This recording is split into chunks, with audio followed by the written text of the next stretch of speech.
ओम मनित्रयं नमस्कृत्य लुप्तिः परिभाव्य च वैयाकरणसिद्धान्तकौमुदीयं विरच्यते सर्वेभ्यः श्रोतृभ्यः नमः।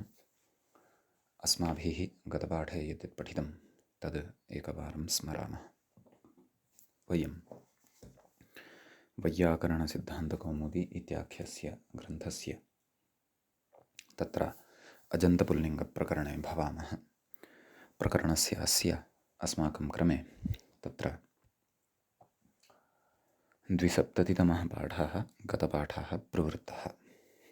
तस्मिन् पाठे वयं बहुश्रेयसी इति शब्दविषयमादाय एव चर्चां कृतवन्तः। तत्र बह्व्यः श्रेयस्यः यस्य सः बहुश्रेयसी इति भवति। तत्र मूले एव उक्तं यत् दीर्घज्ञन्तत्वात् हल्ङ्याप् इति सुलोपः, नाम हल्ङ्याभ्यो दीर्घः सुविरुक्तं हलित्यनेन सोर्लोपः भवति, यथा स्त्रीलिङ्गे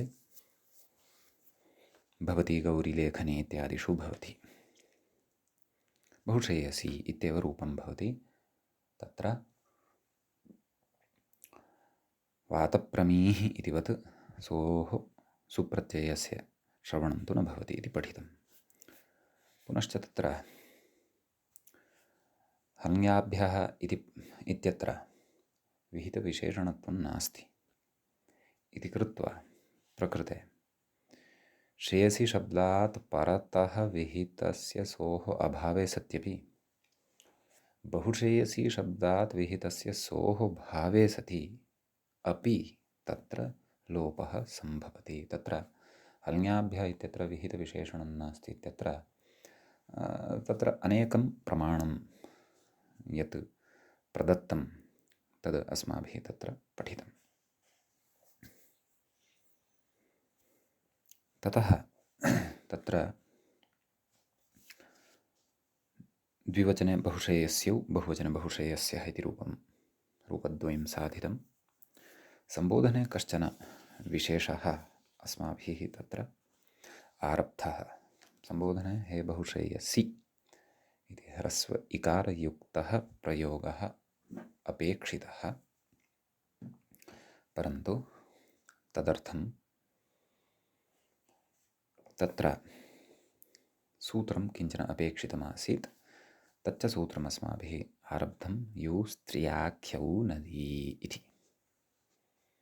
अस्य सूत्रस्य अर्थः अस्माभिः गतपाठे दृष्टः। तत्रोक्तम् ईदूदन्तौ नित्यं स्त्रीलिङ्गौ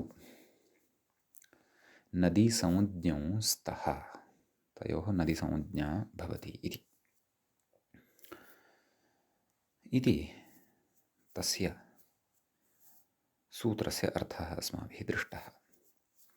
तत्र विशेषेण यु इति पदस्य अर्थः कः, स्त्र्याख्यौ इत्यस्य अर्थः कः, तत्र आख्याग्रहणं कुतः, नदी इत्यत्र एकवचनं च कथं सङ्गच्छते इत्यत्र सर्वविधरीत्या अस्माभिः विचाराः कृताः। ततः अग्रे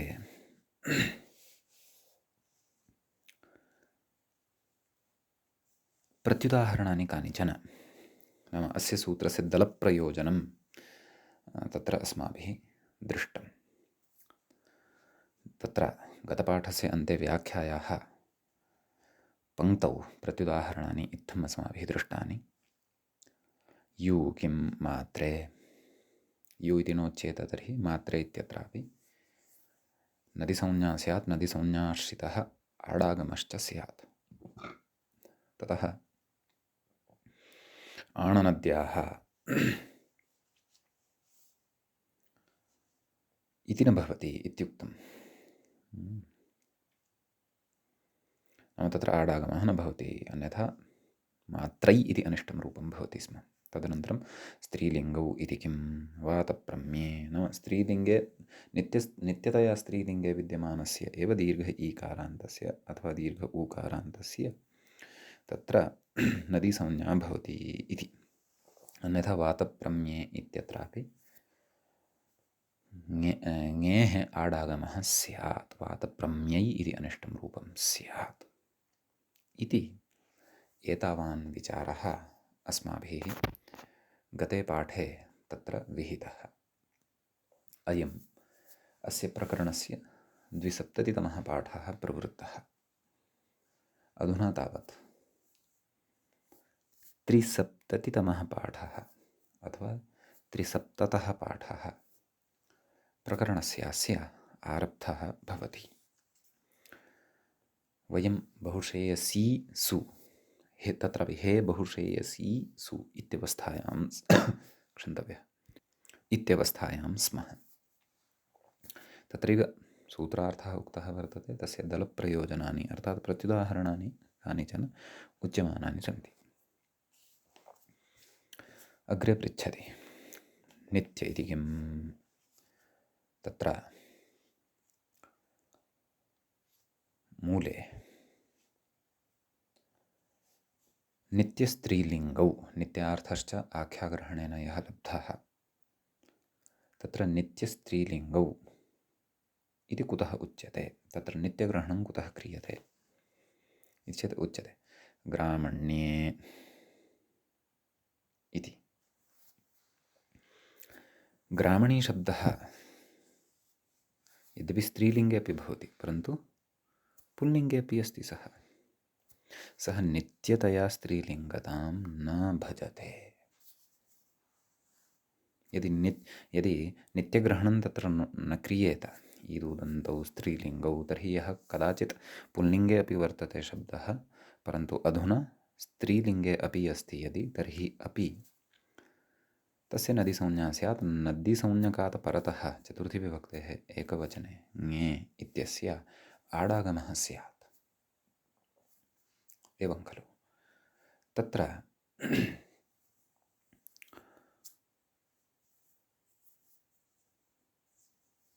आटि सति पुनः वृद्धिः आ ए इत्यनयोः आटश्च इत्यनेन अग्रे सूत्रं पठिष्यते एव। ऐ ग्रामणी ऐ ततः यण् ग्रामण य ऐ ग्रामण्यै इति अनिष्टं रूपं स्यात्। समीचीनम्। ततः उक्तं, ततः अग्रे उच्यते इति नित्यग्रहणस्य अस्माभिः प्रयोजनं दृष्टं। नाम स्त्रीलिङ्गे एव अपेक्षितः सः शब्दः। एवं खलु? भवन्तः स्मरेयुः गतपाठस्य अन्ते काचित् जिज्ञासा मया भवतां पुरतः उपस्थापिता आसीत्। बहुश्रेयसी इति शब्दस्तु पुल्लिङ्गे खलु? बहुव्रीहित्वात्। अतः पुल्लिङ्गे विद्यमानस्य कथं वा यूस्त्रियाख्यौ नदी इत्यनेन नदी संज्ञा भवति। नित्यस्त्रीलिङ्गता तस्य नास्ति, तस्य तु अन्यपदार्थः पुमान् अस्ति कश्चन। अतः पुल्लिङ्गे अयं शब्दः वर्तते। एवं खलु? तदेव व्याख्यात्र अग्रे उपस्थाप्यमानं वर्तते। तत्र श्रूयताम्। ननु प्रकृते बहुश्रेयसी शब्दस्य पुल्लिङ्गत्वात् कथं नदीसंज्ञा इत्यत आह। बहुश्रेयसी इति यः शब्दः वर्तते तस्य पुल्लिङ्गत्वं वर्तते। अन्यपदार्थप्रधानत्वात् पुल्लिङ्गत्वं तस्य वर्तते। तर्हि नदीसंज्ञा कथं भवितुम् अर्हति इति सर्वसामान्यस्यापि जिज्ञासा स्वाभाविकी एव। अतः प्रकृते सत्यं तत्र संशय एव नास्ति यत् बहुव्रीहिणा निष्पन्नस्य बहुश्रेयसी इत्यस्य शब्दस्य तत्र पुल्लिङ्गत्वं वर्तते, सत्यं। तथापि प्रकृते स्त्रीत्वं नाम तस्मिन् शब्दे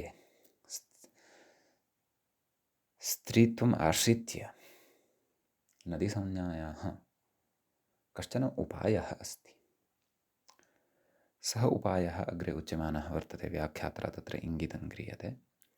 प्रथमलिङ्गग्रहणं चेति स चोपायः वार्तिककृता उच्यमानः वर्तते। मूले पश्यन्तु, प्रथमलिङ्गग्रहणं च। इति। तत्र प्रथमलिङ्गग्रहणम् इति एकं पदं भवति प्रथमान्तं। च इति अव्ययपदं भवति। प्रथमस्य लिङ्गं प्रथमलिङ्गम् अथवा प्रथमं चैतद्लिङ्गं च प्रथमलिङ्गम्। प्रथमलिङ्गस्य ग्रहणं प्रथमलिङ्गग्रहणम्। प्रथमस्य लिङ्गं वा प्रथमं चैतद्लिङ्गं वा इति अनुपदमेव उदाहरणेषु अथवा व्याख्यायां स्पष्टीभविष्यति। नाम षष्ठी तत्पुरुष एव आश्रयणीयो वा कर्मधारयः आश्रयणीयः प्रथमलिङ्गम् इत्यत्र इत्यस्मिन् विषये समीचीनम्।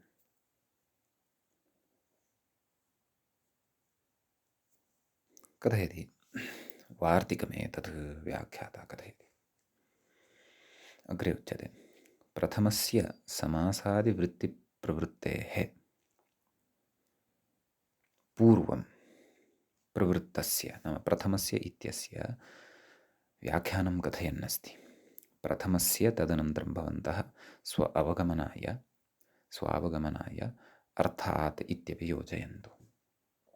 प्रथमस्य अर्थात् समासादिवृत्तिप्रवृत्तेः पूर्वं प्रवृत्तस्य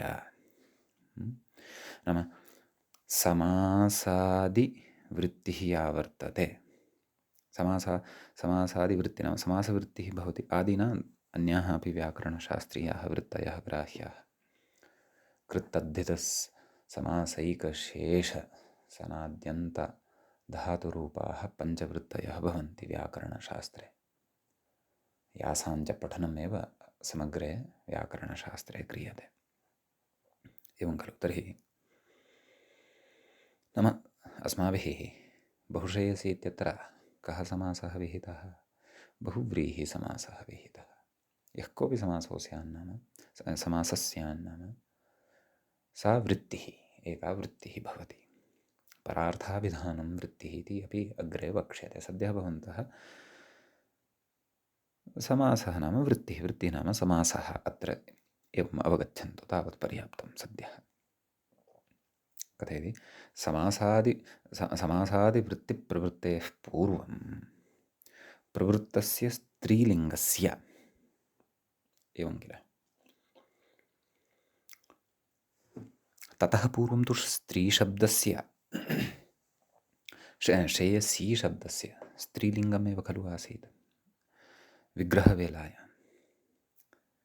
प्रथमस्य लिङ्गं प्रथमलिङ्गम् इत्येव अत्र विग्रहः क्रियमाणः अस्ति। प्रथमलिङ्गग्रहणं च इत्यत्र।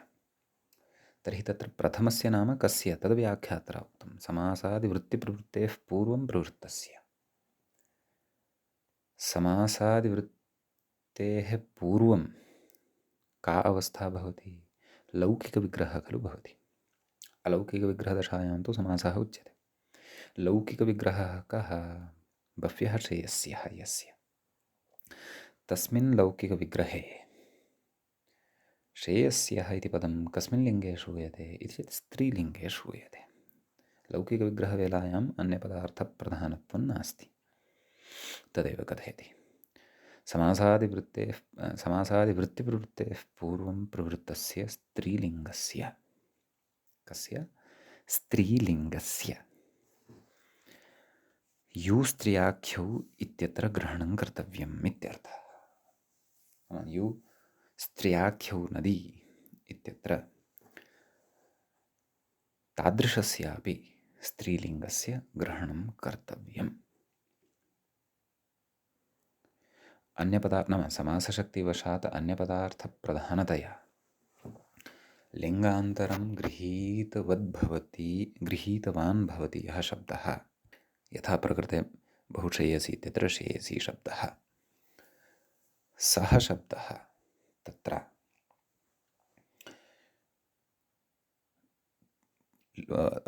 विग्रहवेलायां येन लिङ्गेन युक्तः आसीत् तस्य समासात् परमपि अन्यपदार्थप्रधानत्वे सत्यपि तस्य तदेव प्राक्तनं लिङ्गं युस्त्र्याख्यौ नदी इत्यनेन नदीसंज्ञायां कर्तव्यायां ग्राह्यम्। एवं खलु। इतोपि सरलैः वचोभिः कथयामि चेत् अन्यपदार्थ परन्तु अयं विषयः नदीसंज्ञाविषये एव इत्यपि अत्र अवधानं कुर्मः। अन्यपदार्थप्राधान्येन पूर्वं लिङ्गान्तरे विद्यमानं शब्दम् अधुना लिङ्गान्तरं यत् प्राप्तवान् वर्तते तस्य तत्र नदीसंज्ञायां कर्तव्यायां समासादिवृत्तेः पूर्वं नाम तस्य शब्दस्य मूलावस्थायां यल्लिङ्गम् आसीत् तस्य एव लिङ्गस्य ग्रहणं नदीसंज्ञायां कर्तव्यायां कर्तव्यम् इति भावः। तर्हि प्रकृते बहुश्रेयसी शब्दः यद्यपि पुल्लिङ्गः अङ्गीक्रियते परन्तु नदीसंज्ञार्थं तत्र श्रेयसी शब्दस्य यत् पूर्वं लिङ्गमासीत् तस्य लिङ्गस्य आश्रयणं प्रकृते क्रियते। समीचीनम्। अतः पुल्लिङ्गे सतः अपि बहुश्रेयसी इत्यस्य शब्दस्य तत्रापि श्रेयसी इति यावान् भागः वर्तते तस्य अन्यपदार्थप्रधानत्वे सत्यपि नदीसंज्ञा तत्र स्त्रीलिङ्गत्वं भवति, स्त्रीलिङ्गत्वात् नदीसंज्ञा यौ स्त्रियाख्यौ नदी इत्यनेन भवत्येव। समीचीनम्। इति वार्तिककृता समस्यायाः परिहारं कृत्वा अस्माकं पुरतः विषयः उपस्थापितः। समीचीनम्। अग्रे कथयति नन्वेवं सति समासादिवृत्त्यभावे गौर्यादिशब्दानां नदीत्वं न स्यात्। एवं खलु। तर्हि इदुदन्तौ नित्यस्त्रीलिङ्गौ नदीसंज्ञौ स्यात् प्रथमलिङ्गग्रहणं च। प्रथमलिङ्गलाभः क्व लभ्यते? समासे एव खलु लभ्यते। तत्रापि बहुव्रीहि समासे तु स्फुटतया लभ्यते। तत्र लौकिकविग्रहवेलायां यल्लिङ्गं भवति स्म तदेव लिङ्गम् अलौकिकविग्रहवेलायामपि केवलायै नदीसंज्ञायै स्वीक्रियते। एवं खलु। ततः तत्र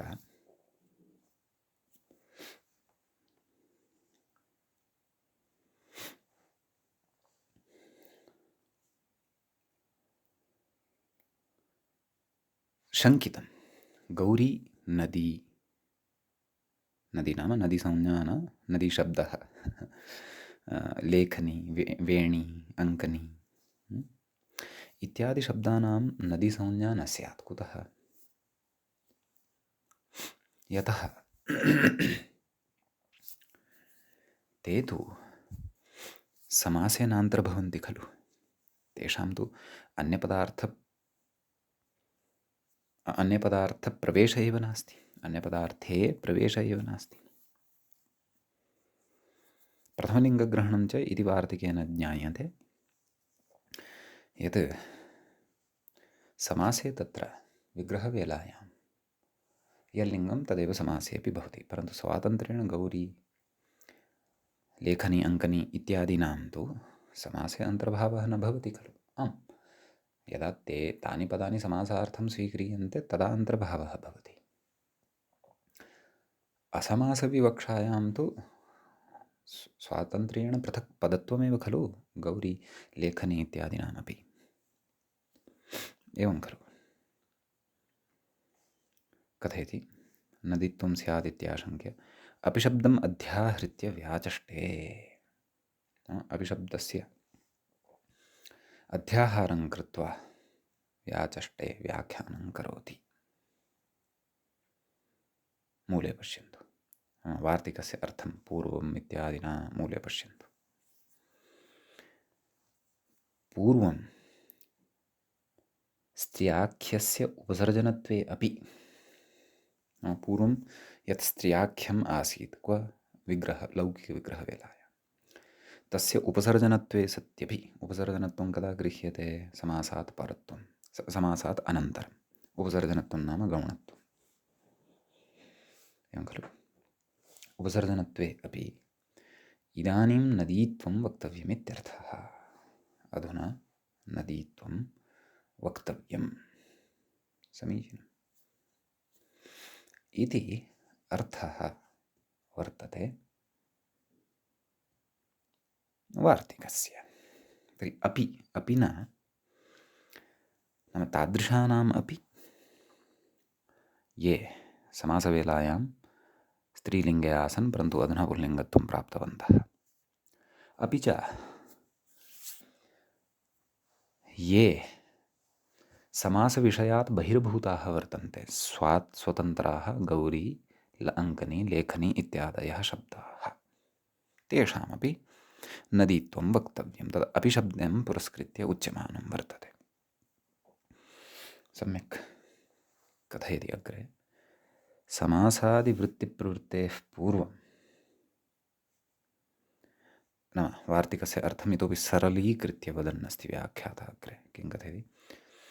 समासादिवृत्तिप्रवृत्तेः पूर्वं स्त्रीलिङ्गस्य सतः नाम स्त्रीलिङ्गे विद्यमानः भवति यः शब्दः तस्य स्त्रीलिङ्गस्य सतः वृत्तिदशायाम् उपसर्जनतया, वृत्तिदशा नाम समासदशा, समासाख्या या वृत्तिः,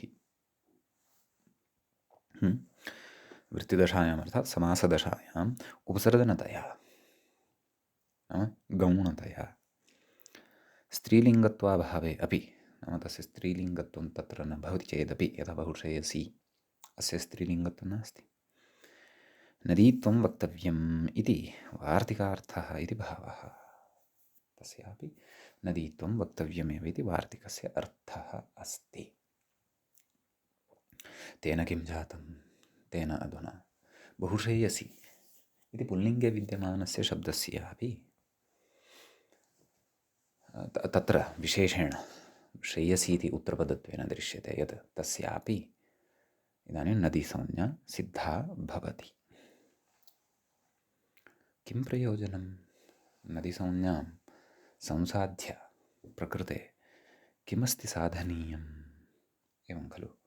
तदर्थं तस्य प्रयोजनभूतम् अग्रिमं सूत्रम् अत्र अस्ति उच्यमानं।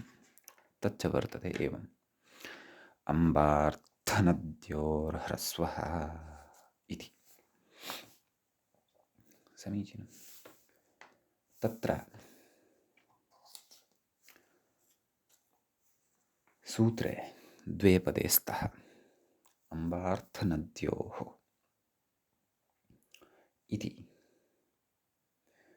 तत्र षष्ठीविभक्तेः द्विवचनान्तं रूपं भवति। ह्रस्वः इति प्रथमाविभक्तेः एकवचनान्तं पदं भवति। सम्यक्। तत्र प्रकृतसूत्रं प्रति किं किम् अनुवर्तते तद्द्रष्टव्यं। तद् व्याख्याता कथयिष्यति अग्रे। सम्बुद्धौ च इत्यतः सम्बुद्धौ इत्यस्य अनुवृत्तिः आगच्छति। अङ्गस्य इत्यस्यापि अधिकारः वर्तते। अङ्गस्य इति सूत्रस्य अधिकारे इदं सूत्रं पठितं भवति। समीचीनं। कथयति आदौ अम्बार्थशब्दस्य आदौ अम्बार्थनद्योः इत्यस्य विग्रहः अपि अस्माभिः द्रष्टव्यः वर्तते। व्याख्याता तु कथयति अम्बापर्यायाणाम् इत्यर्थः। परन्तु अम्बार्थश्च नदी च अम्बार्थनद्यौ तयोः अम्बार्थनद्योः एवं रीत्या इतरेतरयोगद्वन्द्वः खलु क्रियते अत्र। परन्तु इतरेतरयोगद्वन्द्वे अस्मिन् यत् पूर्वं पदं वर्तते, पूर्वपदं यद्वर्तते, किं तद्? अम्बार्थ इति। अम्बार्थनदी अनयोः खलु इतरेतरयोगद्वन्द्वः कृतः। तत्र अम्बार्थ, तत्रापि द्वयोः पदयोः मध्ये कश्चन समासः जातः अस्ति। तस्य विग्रहः कथम्? अम्बा अर्थः यस्य सः अम्बार्थः। तदनन्तरं वयम् अम्बार्थश्च नदी च एवं रीत्या विग्रहं कुर्मः। बहुव्रीहि गर्भ इतरेतरयोगद्वन्द्वसमासः अस्मिन् पदे भवति। सम्यक्। ततः प्रकृते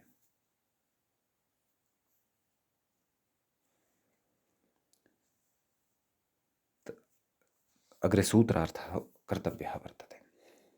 अम्बार्थं व्याख्यातारं पश्यन्तु। अम्बापर्यायाणाम् इत्यर्थः। अयमर्थः अम्बार्थ इति शब्दः लभ्यते इति भावः। अग्रे सूत्रार्थः उच्यमानः वर्तते। मूले पश्यन्तु। आदौ अम्बार्थानाम् इत्युक्तं मूले अम्बार्थानां नद्यन्तानाम् अम्बार्थानां विषये उक्तवान् व्याख्याता। अधुना नद्यन्तानां कथयति। नदी नाम का इति अधुनैव अस्माभिः ज्ञातं। नदी काचित् संज्ञा अस्ति अत्र, न तु नदी शब्दः। यद्यपि नदी इति शब्दस्यापि नदीसंज्ञा भवति, यतोहि ईकारान्तः स्त्रीलिङ्गशब्दः सः। अतः कथयति नद्यन्तानाम् इति कथयति अङ्गाधिकारस्थत्वात् तदन्तविधिः। नाम सूत्रे तु नदी तत्र अम्बार्थनद्योः इत्युक्तं खलु, तत्र नदी इत्येव वर्तते सूत्रे तु। नद्यन्तानाम् इति अर्थः कुतः आगतः इति चेत् पदाङ्गाधिकारे तस्य च तदन्तस्य च इति परिभाषायाः अयमर्थः आगतः। सम्यक्। ततः तुल्यन्यायत्वात् अम्बार्थानाम् इत्यत्रापि तदन्तविधिर्बोध्यः इति। एवं खलु।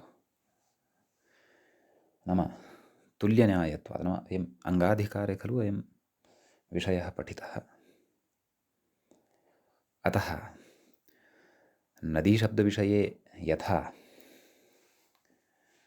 तदन्तविधिः दृश्यमानः वर्तते, तद्वत् अम्बार्थानां शब्दानां विषये अपि तदन्तविधिः बोध्यः। अम्बार्थान्तानाम् इति तत्रापि अयमर्थः बोध्यः इति व्याख्यात्र उच्यते। तुल्यन्यायत्वात्, नाम यथा तत्र तदन्तविधेः न्यायः नदीशब्दविषये स्वीक्रियमाणः वर्तते, स एव न्यायः अम्बार्थशब्दानां विषये अपि प्रवर्तते एव। यतः एकस्मिन्नेव अधिकारे समग्रस्यापि अस्य विषयस्य कः अधिकारः? अङ्गस्य इति अधिकारः। अङ्गस्य इत्यस्मिन् अधिकारे यथा नदीसम्बद्धः विषयः वर्तते, तद्वत् अम्बार्थसम्बद्धः अपि विषयः वर्तते एव किल। अतः तस्मादपि तदन्तानां नाम अम्बार्थान्तानां ग्रहणं कर्तव्यम् इति। समीचीनं। मूले पश्यन्तु। अम्बार्थानां नद्यन्तानां च ह्रस्वः स्यात् सम्बुद्धौ इति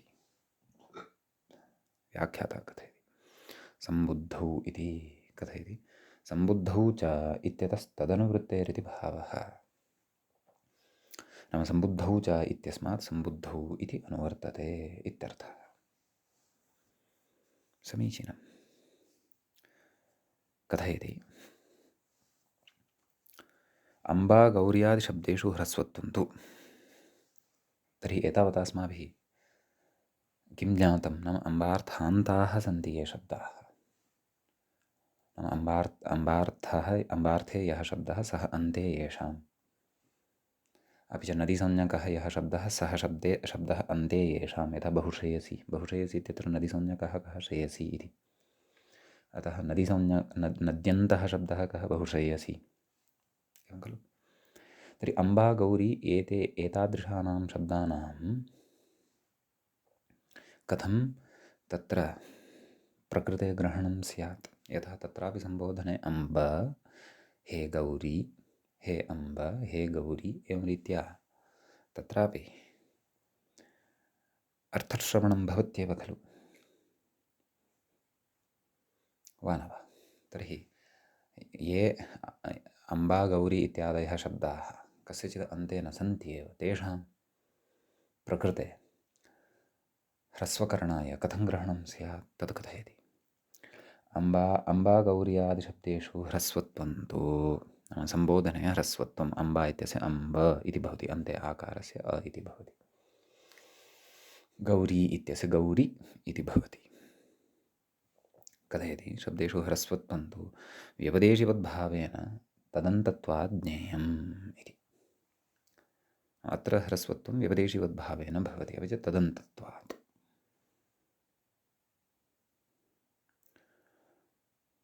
एकस्मिन् एव आद्यत्वस्य मध्यमत्वस्य अन्तत्वस्य च आरोपः अथवा अतिदेशविशेषः व्यपदेशिवद्भावः इत्युच्यते। तर्हि गौरीशब्दः स्वस्यैव अन्ते अन्तिमः मन्तव्यः, अम्बाशब्दः तस्यैव अन्तिमः मन्तव्यः। अतः तदन्ताश्रयणात् तत्र तेषां ह्रस्वत्वं वक्तव्यं। तदेव कथयति तदन्तत्वात् ज्ञेयम्। व्यपदेशिवद्भावश्च इतोपि यद्यपि प्राक्तनप्रकरणेषु असकृत् अस्माभिः चर्चितः, परन्तु तत्र विशेषेण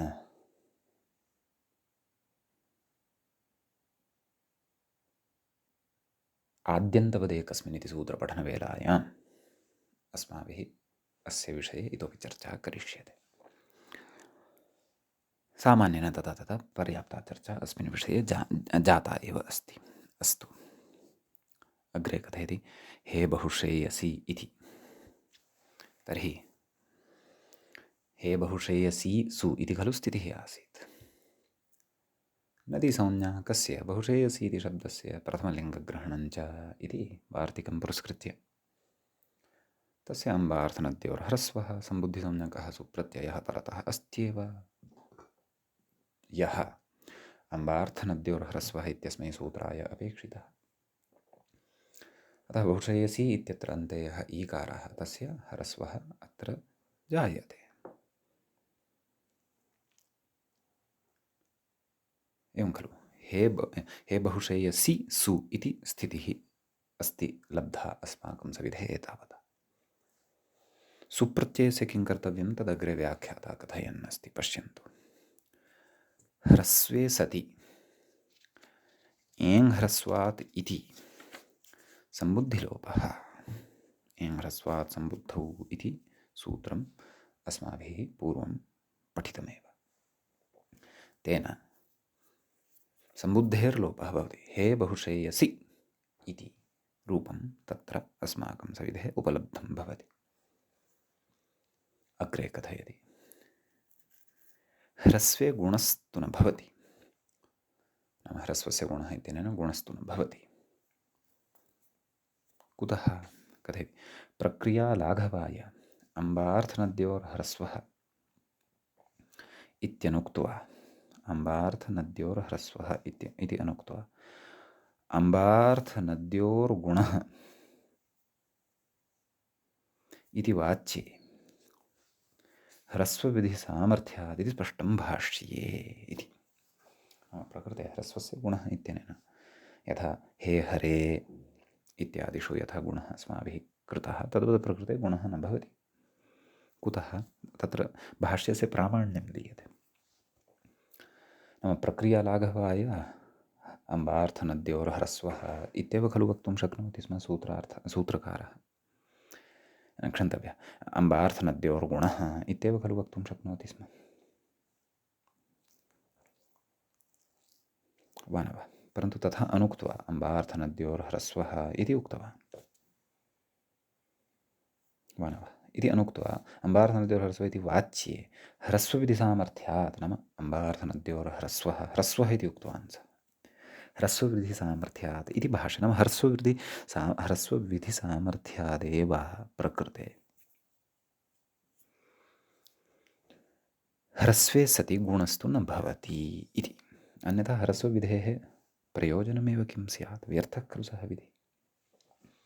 किञ्च गुणयुक्तः प्रयोगः अत्र अनिष्टोऽपि वा न वा? हे बहुश्रेयसे हरे, हे हरे इति हे बहुश्रेयसे इति प्रयोगः सुतमाम् अनिष्टः वर्तते। समीचीनम्। अतः प्रकृतेः ह्रस्वः भवति इति तु न भ्रमितव्यम्। अयं विचारः यद्यपि मूले नास्ति तथापि व्याख्यात्रा बोधितः। व्याख्यायाम् अग्रे कथयति बहुशेयस्यौ बहुशेयस्यः कथयति दीर्घाद्यस्य च इति पूर्वसवर्णदीर्घनिषेधे यण् इति। नाम बहुशेयसी औ इत्यत्र तत्र पूर्वसवर्णदीर्घः प्राप्यमाणः भवति वा न वा? प्रथमाद्विवचनस्य वा सम्बोधनद्विवचनस्य वा रूपमिदम् अस्माभिः अवगन्तुं शक्यं। समानमेव भवति। सम्यक्। तदिदं व्याख्यात्रा पूर्वमुक्तमेव बहुशेयस्यौ बहुशेयस्यः प्रथमायाः रूपाणि उक्तानि।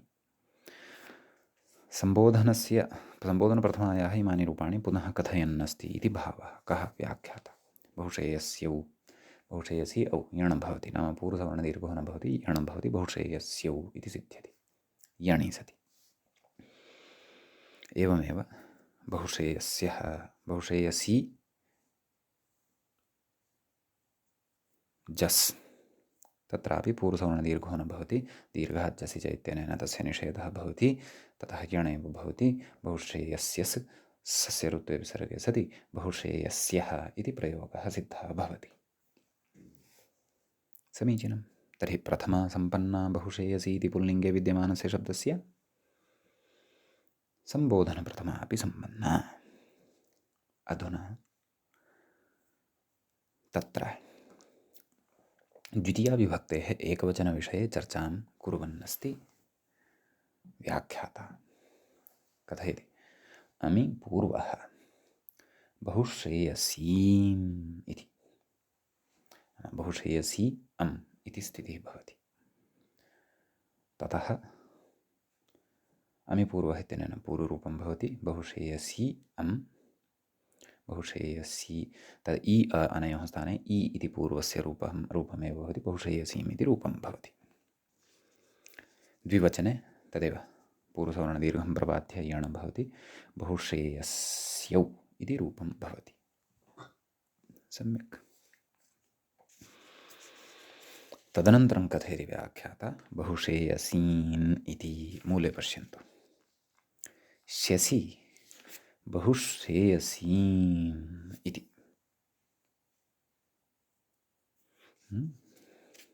कथयति बहुश्रेयसी इत्यस्मात् शब्दात् परतः यदा शस् भवति तदा बहुश्रेयसीन् इति रूपं भवति। व्याख्याता कथयति पूर्वसवर्णदीर्घे सति तस्मात् छसो नः पुंसि इति नत्वम् इति भावः, तेन नकारः भवति। बहुश्रेयसी अस् इत्यवस्थायां पूर्वसवर्णदीर्घो भवति। तदनन्तरं यथा रामान् इत्यत्र तस्मात् छसो नः पुंसि इत्यनेन तकारस्य सकारस्य नकारः विहितः, तद्वत् प्रकृतेपि सकारस्य नकारादेशः भवति। बहुश्रेयसीन् इति रूपं सिद्धं भवति।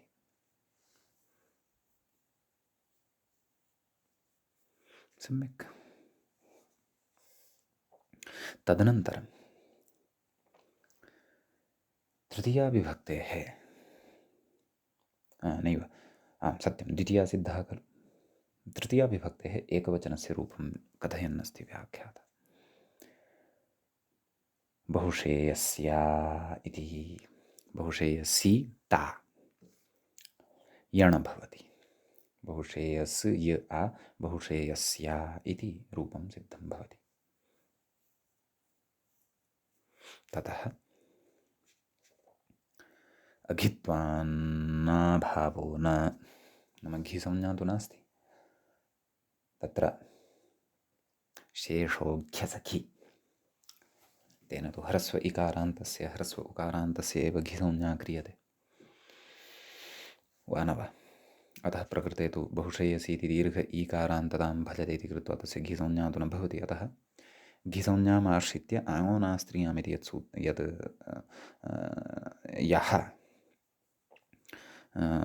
यत् सूत्रम् अथवा यः विधिः तत्र प्रवर्तते सः अत्र न भवति। अन्यथा बहु श्रेयसी न इति अनिष्टं रूपं भवति स्म। कथयति किन्तु यणादेशः, अपि तु यणादेश एव भवति इति। अग्रे तत्र तृतीया द्विवचनस्य रूपं ददाति। बहुश्रेयसीभ्यां, तत्र बहुश्रेयसीभ्यां भवति, तावदेव बहुश्रेयसीभ्यां प्रकृतिप्रत्ययः सामान्येन मेलनेन बहुश्रेयसीभ्याम् इति रूपं सिद्धं भवति। सम्यक्। अग्रे कथयति बहुश्रेयसीभिः बहुवचनस्य रूपं तृतीया विभक्तेः बहुवचनमिदं। बहुश्रेयसीभिस् सस्य रूपविसर्गः सति बहुश्रेयसीभिः इति रूपं तत्र सिद्धं भवति। सम्यक्। ततः बहुश्रेयसी ए इति स्थिते चतुर्थी विभक्तौ इदानीं विशेषः अस्ति। बहुश्रेयसी इति शब्दः ए इति कस्य अवशिष्टः? ङे इति प्रत्ययस्य अवशिष्टः। बहुश्रेयसी ए इति स्थिते घित्वा भावान् न तत्कार्यम्। एवं खलु घेर्ङिति इत्यनेन गुणः खलु भवति स्म। अत्र तु घिसंज्ञा नास्ति, अतः प्रकृते घिसंज्ञाम् आश्रित्य प्रवर्तते यः गुणः सः गुणः अपि न भवति। सम्यक्। अग्रे कथयति यणि बहुश्रेयस्ये इति प्राप्ते। बहुश्रेयस्येति अनिष्टं रूपं नापेक्षितं, परन्तु यण् यदि स्यात् बहुश्रेयसी ए, ईकारस्य यकारादेशः इको यणचि इत्यनेन बहुश्रेयस् य ए बहुश्रेयस्ये इति अनिष्टं रूपं भवति स्म। यथा वातप्रम्ये इति साधितं तद्वत् चतुर्थी विभक्तेः एकवचने। परन्तु एतादृश अनिष्टतायाः प्राप्तिः जाता वर्तते। अतः कथयति इति प्राप्ते तत्र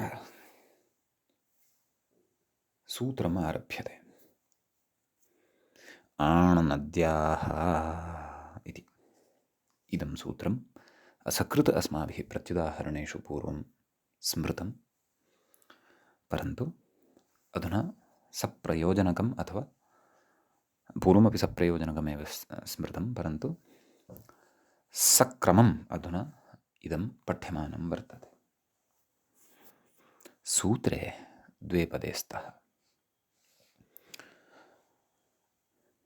आट् इति एकः, नद्याः इति अपरः। तत्र सन्धिकार्यवशात् टकारस्य णकारत्वेन श्रवणं जायमानं वर्तते। नद्याः एव। आट् इति प्रथमान्तमुक्तमेव, नद्याः इति तु पञ्चम्यन्तं, पञ्चमी विभक्तेः एकवचनान्तं रूपं भवति। समीचीनम्।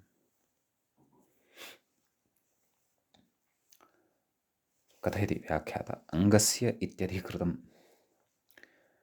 पञ्चम्या विपरिणम्यते इति। अङ्गस्य इति अधिकारः अस्ति, तस्य पञ्चम्यन्ततया विपरिणामः भवति।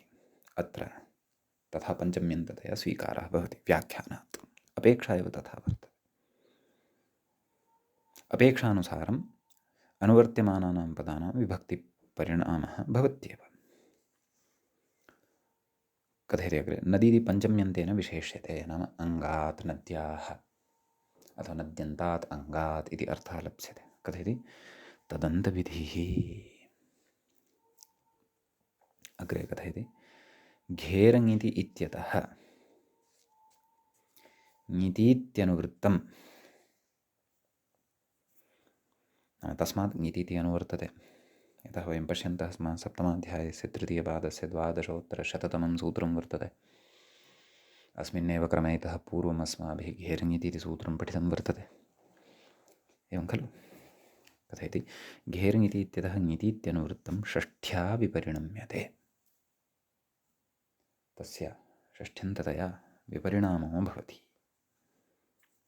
सम्यक्। तदाह अतः कथयति नद्यन्तात् इत्यादिना सूत्रार्थं पश्यामः। नद्यन्तात् परेषां, नाम नद्यन्ताः सन्ति ये शब्दाः तेभ्यः परेषां ङितां सुौजस् अमौक्षस् इत्यतः आरभ्य ङियो सुप् एतेषु एकविंशत्यां प्रत्ययेषु कति ङितः सन्ति इति वयं सम्यक् जानीमः। तेषां ङिताम् आडागमः स्यात्। आट् कः आगमः? आट्, सः टित्, तस्य आ अवशिष्यते। कथयति टित्वात् आद्यवयवः, व्याख्याता कथयति। नाम आट् टित् वर्तते, अतः टित्वात् यस्योक्तः तस्य आद्यवयवभूतः वर्तते। आदिः अवयवः भवति सः। कस्य उक्तः? ङितः उक्तः। बहुश्रेयसी ङे अथवा बहुश्रेयसी ए इत्यत्र ङित् कः इति चेत् ए ङित् अस्ति। तर्हि तस्य आद्यवयवत्वेन आगत्य अयम् आतिष्ठति। का स्थितिः लभ्यते? तत्र व्याख्याता कथयति, पश्यन्तु। बहुश्रेयसी आ ए इति स्थिते ए इत्यस्य आद्यवयवत्वेन खलु आगत्य तिष्ठति, अतः बहुश्रेयसी आ ए इति स्थितिः जायते। अस्याम् अवस्थायाम् अत्र अन्यत् कार्यमेकं क्रियते, तच्च अग्रिमसूत्रेण अस्माकं कृते बोध्यते। तद्धि एवम् आटश्च इति। तत्र आटः इति पञ्चम्यन्तं भवति, पञ्चमी विभक्तेः एकवचनान्तं भवति। च इति अव्ययपदं भवति। सम्यक् आहत्य अत्र द्वे पदे भवतः द्विपदात्मकमिदं सूत्रं भवति। क्वत्यः प्रसङ्गः अष्टाध्याय्याम् इति चेत् षष्ठाध्यायस्य प्रथमपादस्य 90तमं सूत्रमिदं वर्तते, वृद्धिप्रकरणस्थं। किं किम् अत्र अनुवर्तते तद्व्याख्याता कथयति, पश्यन्तु।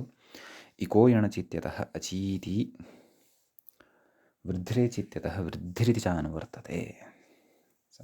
इको यणचित्यतः इकः क्षन्तव्यः, अचि अचि इति अनुवर्तते, वृद्धिरेचित्यतः वृद्धिः इति अनुवर्तते। अग्रे कथयति एकः पूर्वपरयोः इति च अधिकृतं, तस्य अधिकारः अत्र वर्तते एकः पूर्वपरयोः इत्यस्य। तदा आटोचि इत्यादिना सूत्रार्थं मूले पश्यामः।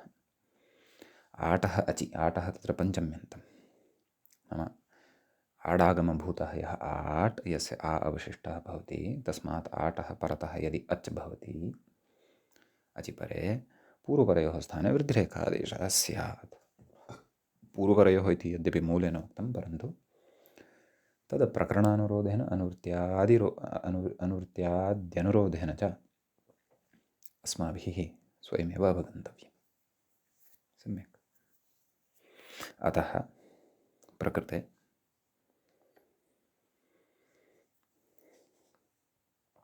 तत्र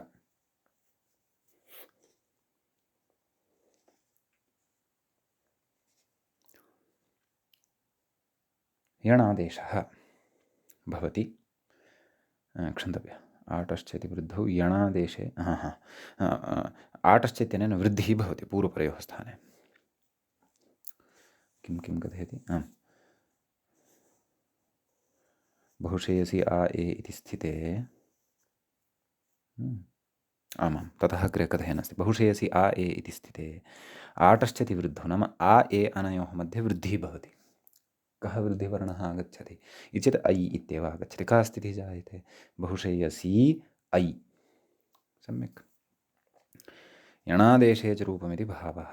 ततः बहुश्रेयसी ऐ इत्यवस्थायां बहुश्रेयसी इत्यत्र सकारोत्तरवर्तीयः ईकारः वर्तते, तस्य स्थाने य इति भवति। बहुश्रेयस् य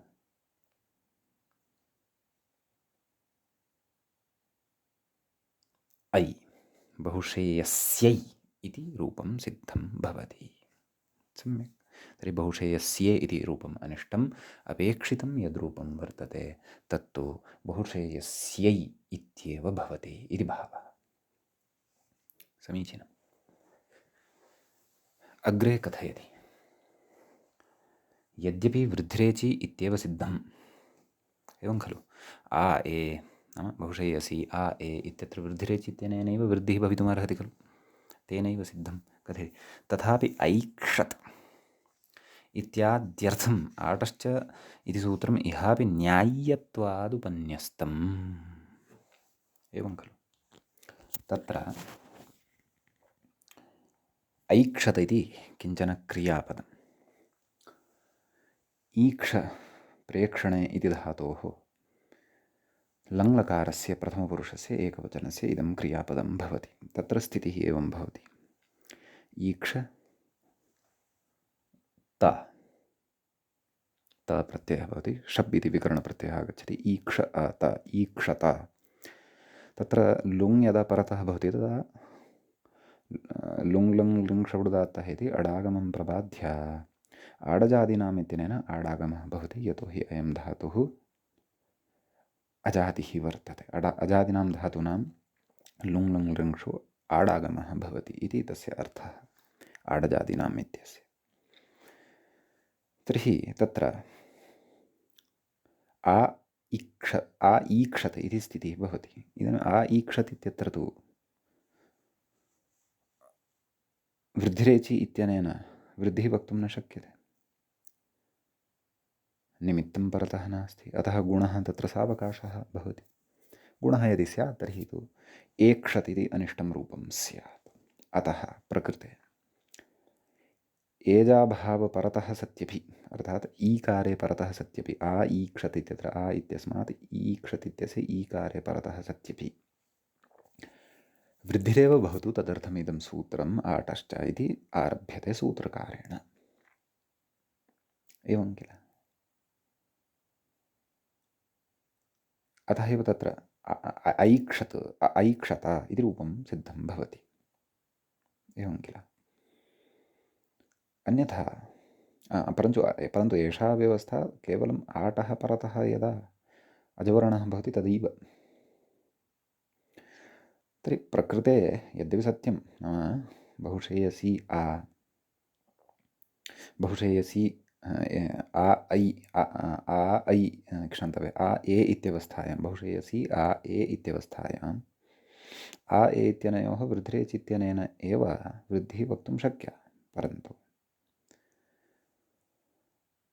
ऐक्षत इत्यादि प्रयोगार्थम् उक्तम् इदं सूत्रं न्याय्यत्वात् अत्र अपि वक्तुम् इदमेव युज्यते, नाम इदं सूत्रम् एव अत्र वक्तव्यम्, एतेन एव अत्र वृद्धिः वक्तव्या। यतः आटः परतः अच् यदि अस्ति तर्हि वृद्धिं कर्तुम् आटश्च इत्यस्य एव सूत्रस्य अधिकारः वर्तते।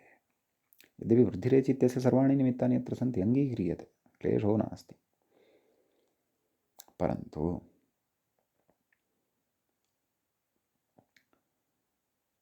सर्वत्र आटश्च इत्यस्य क्षेत्रे वृद्धिरेचि इत्यनेन वृद्धिः कर्तुं न शक्यते ऐक्षत् इत्यादिषु।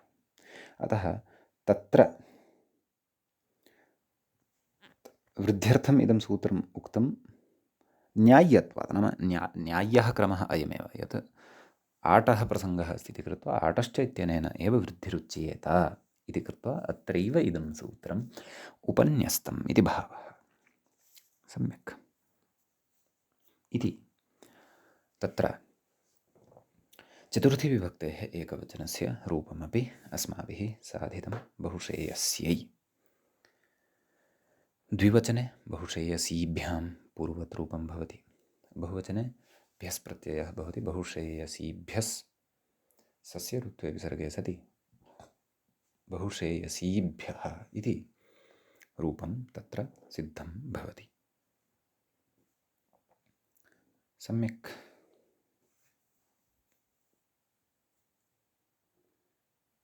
ततः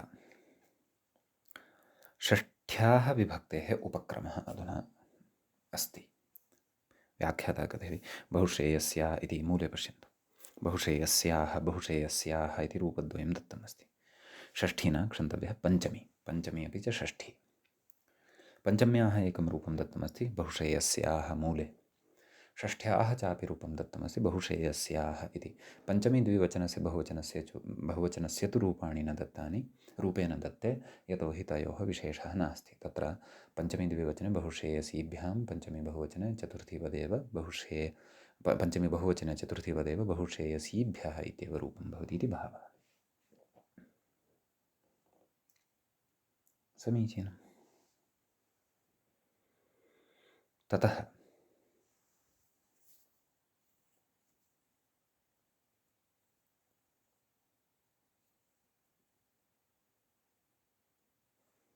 तत्र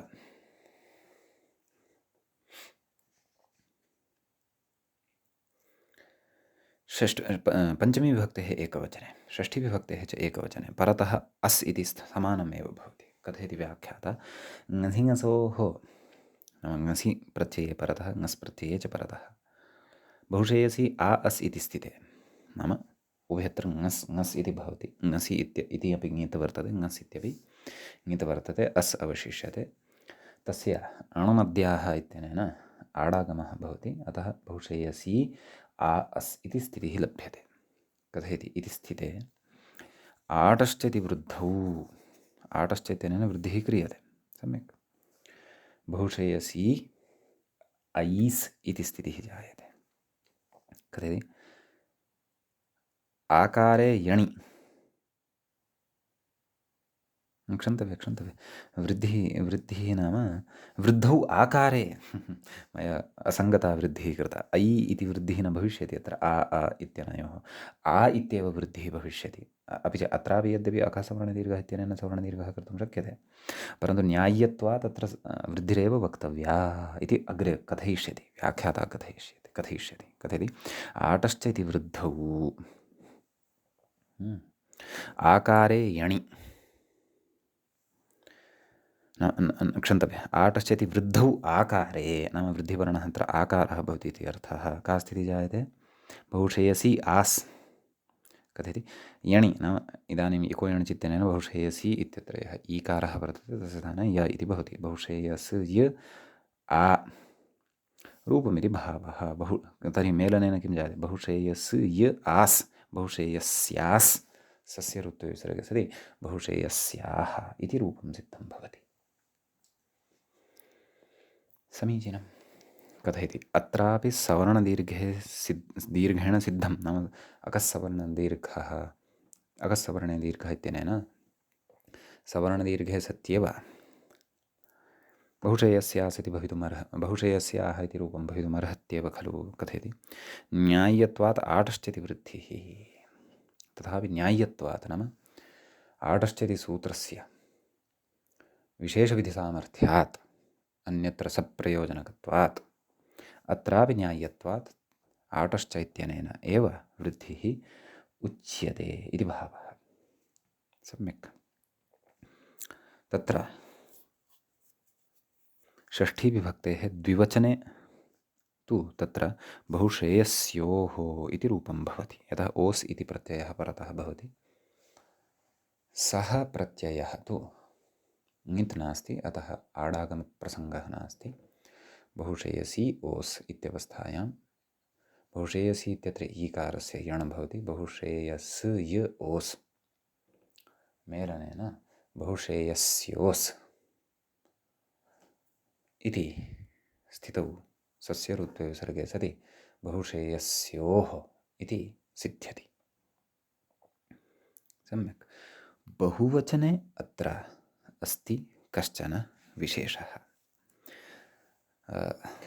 तञ्च विशेषं वयम् अग्रिमे पाठे पठिष्यामः। एवञ्च तत्र पञ्चमी विभक्तिं यावत् अस्माभिः नैव षष्ठीविभक्तेः द्विवचनं यावत् अस्माभिः चिन्तनं कृतं वर्तते। षष्ठीविभक्तेः बहुवचनस्य रूपं बहुशेयसी इति शब्दस्य वयम् अग्रिमपाठे द्रक्ष्यामः। अत्रैव मङ्गलं भवति। मुनित्रयं नमस्कृत्य सूक्तिः परिभाव्य च वैयाकरणसिद्धान्तकौमुदीयं विरच्यते। एवञ्च अजन्तपुल्लिङ्गप्रकरणस्यास्य अस्माकं क्रमे तत्र त्रिसप्ततितमः पाठः अथवा त्रिसप्ततः पाठः सम्पन्नताम् अगात्। नमः सर्वेभ्यः श्रोतृभ्यः।